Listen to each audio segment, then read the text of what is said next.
Well, hello, and a very good morning, a very good afternoon, and a very good evening based on the time in which you'll be watching this video. I also hope that every one of you is doing well and fine, along with everyone of all the members of your family. I'm also hoping that you all are enjoying this time in the lockdown, also making yourself productive. I want to wish everyone those who had their birthdays in the previous days or having their birthdays today while I'm shooting this video and are having their birthdays in the coming days. I wish all of them a very happy birthday and may you all stay happy and keep smiling the way you all are and the way you all keep smiling for the entire year and for so many years to come. Now, carrying for or moving forward, in the previous class or in the previous lecture, whatever you may call it, we had done about the Speaker of the Lok Sabha. Now, while we had done the Speaker of the Lok Sabha, we are we had discussed a few things about Rajya Sabha also. Now, let us do the Rajya Sabha in detail. The Rajya Sabha is also called the Council of States. Now, why is it called the Council of States? We have to keep this in mind. If you all can recall or if you all can remember, I had told that India is a federal country. In a federal country or in a federal setup, there is a thing that there is a division of power between the center and the states. According to the Indian Constitution, there are three kinds of lists, or the subjects on which the center and the states can make laws are divided into three lists. The first is the Union list, second comes the state list, and lastly it is the concurrent list. Union list or the subjects which are there under the Union list, those subjects or the Union legislature or the Union Parliament can make laws only on those subjects. The subjects which are mentioned under the state list, the state legislatures can make laws only on those subjects which are mentioned under the state list. And next comes the concurrent list. The concurrent list or the subjects which are there under the concurrent lists, both the union and the states can make laws which are there or on the subjects which are there in the concurrent list. But if the state and the center both are making laws on the same subject, then the law which will be made by the union will be prevailing over here. So you have to keep in mind that in the concurrent list, if there are laws being made both by the center and the states, the law which is being made by the center will be prevailing or will be upheld or will be used.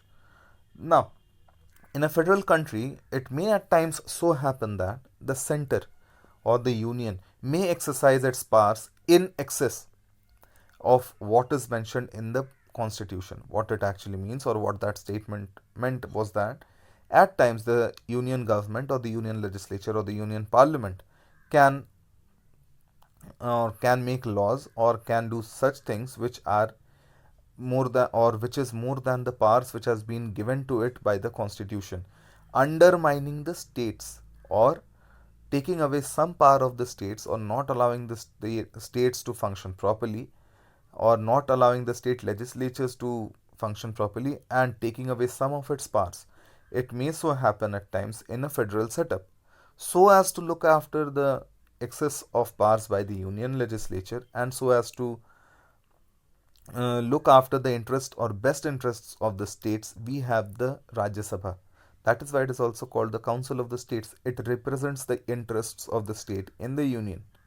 The Rajya Sabha is there so as to look after the proper working of the federation, so as to look after the proper division of power between the center and the states. That is why it is called the Council of States. So Rajya Sabha is called the Council of States.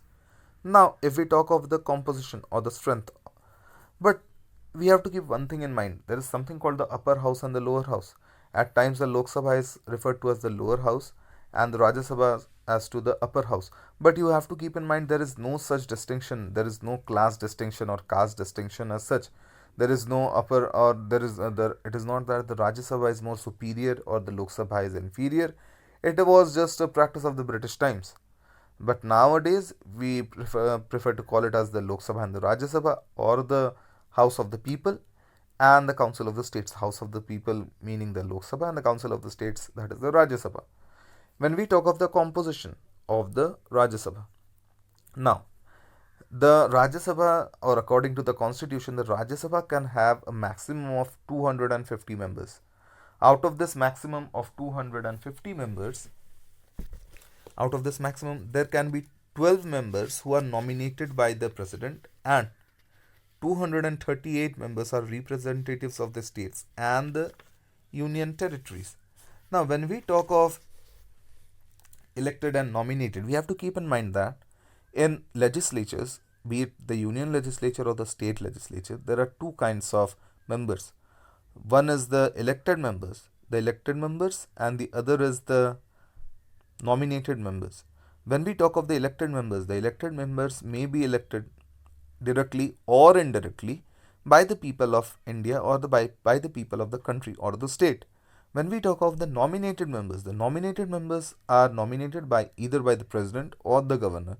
The president nominates the members in the union parliament and the governor does so for the state legislatures. In the Rajya Sabha also we have 12 nominated members.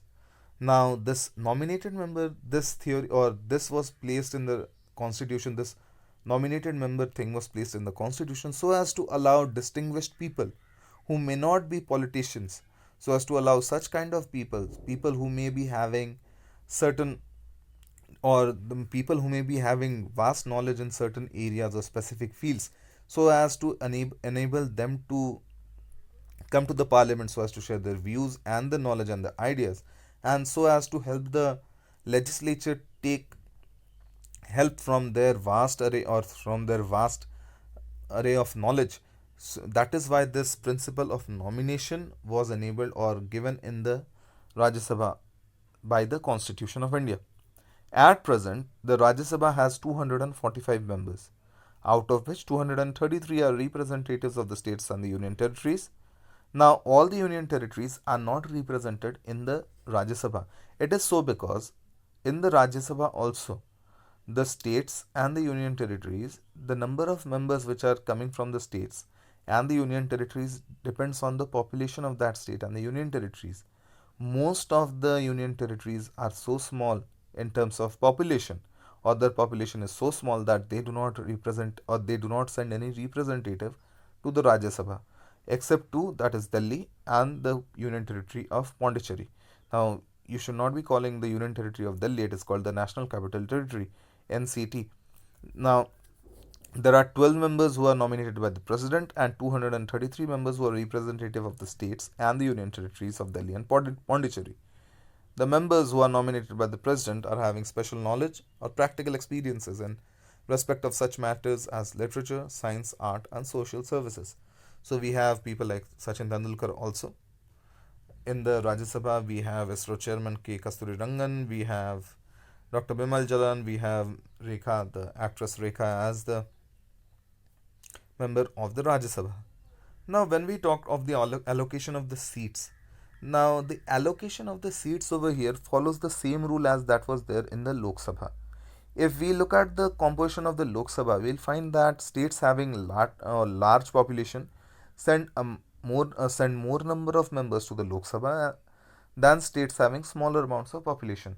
This is done so because to allow for, or when we are distributing the seats according to the population, what it actually does is the if all the states would have been given the same number of seats, it would have been undemocratic, because if a huge number of population is sending 5 members and a very low number of or very less number of population is sending 5 members, that becomes undemocratic, because 5 members representing suppose 5 crore people and 5 members also representing 1 lakh people, that becomes undemocratic. That does not allow for people to elect their representatives properly.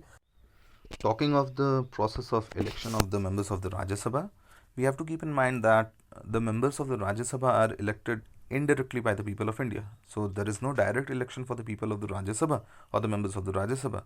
When the members of the Rajya Sabha are elected, they are done so, or the election is, or the participants in this election are only the elected members of the state legislative assemblies. You have to keep in mind that, as I had told, there are two kinds of members, the elected members and the nominated members. So only the elected members of the state legislative assembly will be nominating or will be electing the members of Rajya Sabha for that state. So only the elected members of the state legislative assembly elects the members of the Rajya Sabha of that respective or of that state. Now, there is again in this election of the members of the Rajya Sabha, we have the type of election is election by single transferable vote. What is the single transferable vote? We'll be doing it in detail when we discuss about the president in the coming chapters. Now, at times there is a by-election or the biennial election. It is so because as we all know, that the Rajya Sabha, there is no dissolution of this house. Or let me just explain this once. As the Lok Sabha is dissolved after the expiry of each term of 5 years, the Rajya Sabha, there is no such dissolution of the house. The Rajya Sabha is a permanently continuing house, but one third of its members retire every 2 years. That means that each member has more or less a term of 6 years.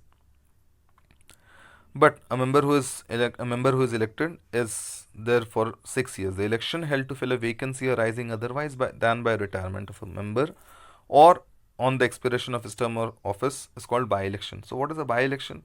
I think you all have done it in the previous class in 9th standard. A by-election is there when a sitting member is due to some reason has to leave office or resigns office, or maybe because of the death of a sitting member, that seat has to be filled. So for the election which is held for the filling of a particular seat which has become vacant is a by-election. A member who is elected in the by-election remains member of the remainder term of the member of the house who had resigned or died. So it does not mean over here, the same thing applies over here.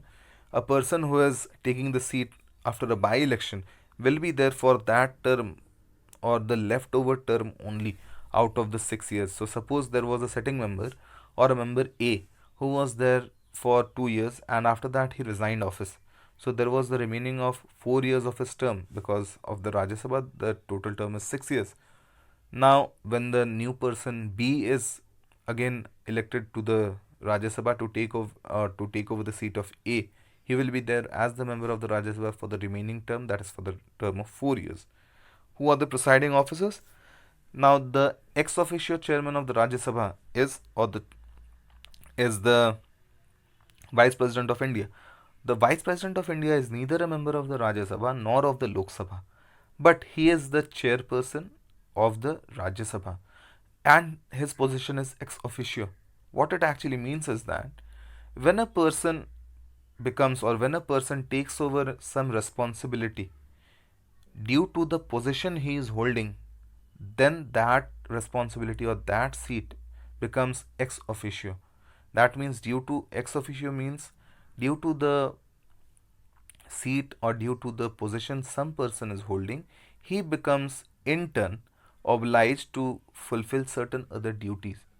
That is the meaning of ex officio. So the Rajya Sabha's ex officio chairman is the Vice President of India. But the Vice President of India, you have to keep in mind, is neither a member of the Rajya Sabha nor a member of the Lok Sabha.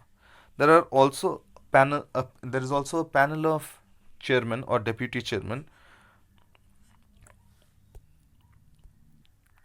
Now there are alongside the chairman, that is the vice president, there's also a deputy chairman and also a panel of vice chairman. This panel is there so as to take over the proceedings of the Rajya Sabha in the absence of the chairman, or that is the Vice President of India.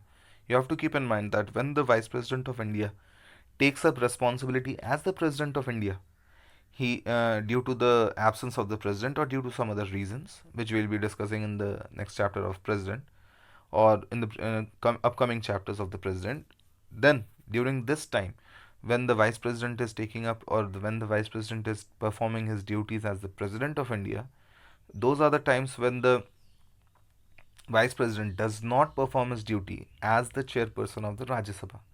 During these times, the panel of chairman or the vice chairman which is there in the Rajya Sabha, they take up the responsibility of running the house. Now, what are the qualifications required for the membership of the Rajya Sabha? The qualifications are: he must be a citizen of India and he also must be less than or not less than 30 years of age. At times, from time to time, there are certain qualifications which are prescribed by the parliament. So he must also possess such qualifications which are prescribed by the parliament. Next, which are the disqualifications? Disqualifications again similar. Disqualification: he should not be holding an office of profit under the government of India if he is of unsound mind and stands so declared by a competent court. If he is an undischarged insolvent, what it actually means is that that person is bankrupt. Next, if he is not a citizen of India or has voluntarily acquired the citizenship of a foreign state or is under any acknowledgement of allegiance or adherence to a foreign state. And lastly, if by some law of the parliament he stands to be disqualified, then that person will not be able to compete for or be eligible to become a member of the Rajya Sabha. So I think that will be done, or that will be it for today for talking and on the topic of the Rajya Sabha. I also hope that you all make use of this time well, and please keep on with your studies, because after the lockdown ends, no one knows when exams may be scheduled, what may happen to the syllabus, what may happen to the academic year. So please keep on studying and enjoying. Thank you.